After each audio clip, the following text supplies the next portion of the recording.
Okay, I am back and I am about to work on this little guy and see what we're going to do with him. I'm still playing around.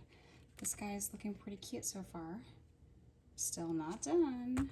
I'm just playing at this point, trying to get a base color going for my sort of neutral Valentine's Day decor I'm trying to work on. And I'm experimenting because I haven't seen anything like what I want, and I'm not really sure what I want anyway. But I want something to sort of match my Christmas that I still have going on. So I'm gonna just start brushing the top of his head, you know, like with the top of my brush here. Let's see, hopefully you can see this okay. And I'm gonna just brush around. I'm just covering him. You know, I'm not gonna completely cover him. I'm sort of leaving some spots, a little gray coming out.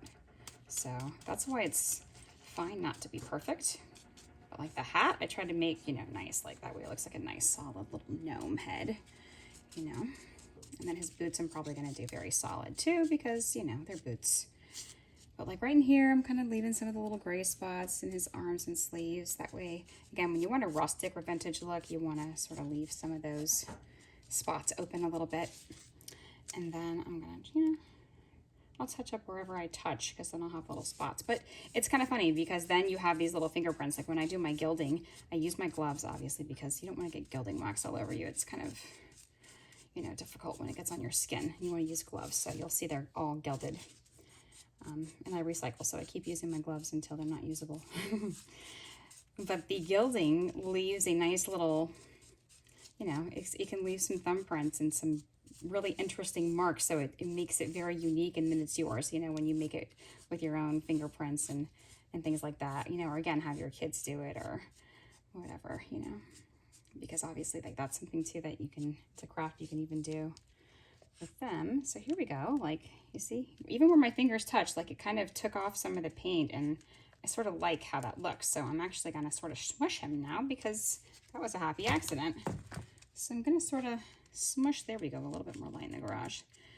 That light's automatic. I'm gonna smush him a little with my fingers, and it's sort of taken off a little bit of the paint, but not much, because this paint dries pretty quickly as well. That's the great thing about chalk paint. And then again, if you mess up, you can take it off. But once you start mixing it with acrylic and stuff, then sometimes it gets a little bit more permanent. So just kind of be aware of that. Chalk paint on its own comes off very nicely. But look at how cute. He's already looking like very adorable. I'm really liking the way he's looking. You see where I sort of smushed his face? Is that the word, smushed? He looks really cute, and then it sort of brings out his beard and his eyes. So I'm gonna play with him a little bit, you know, because I'm just a perfectionist, and I have this little brush here, so I'll probably just wisp it around his face a bit. I'm gonna do some of that deal. And just a couple of little spots underneath his arms and around the little bird. He has a cute little bird here. I'm gonna try to rub off a little bit on the bird actually, because I might want that to stand out differently. But you see, yeah, rubbing it off with your hands too. Oh, you see, look at that. An accident happened. I just totally ripped off some paint, holding it a little too tight and rubbing a little too hard.